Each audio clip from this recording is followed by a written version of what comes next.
how to fix sound problem after iOS 26 update. Firstly, open settings on your device. Now here, click on your Bluetooth option. Make sure that your Bluetooth is turned off. Now go back to your home screen. Roll down your notification bar. Here you will see the focus option. Click on that. Make sure that none of these options are interrupting. If you feel like they are interrupting, then turn them off. Now go back and check your sound. Just make sure that everything is working properly. Now go back to your home screen. On the top left side of your phone, you will see a small button. Click on that. That will make your device ring. Now go to your settings and select General. Scroll down to the bottom and click on Transfer or Reset iPhone.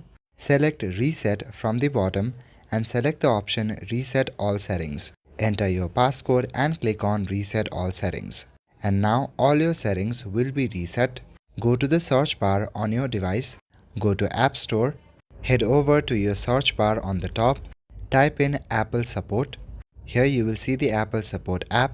Simply click on Get to install this, or you can simply use your web browser to visit Apple Store. There describe your problem and take professional help.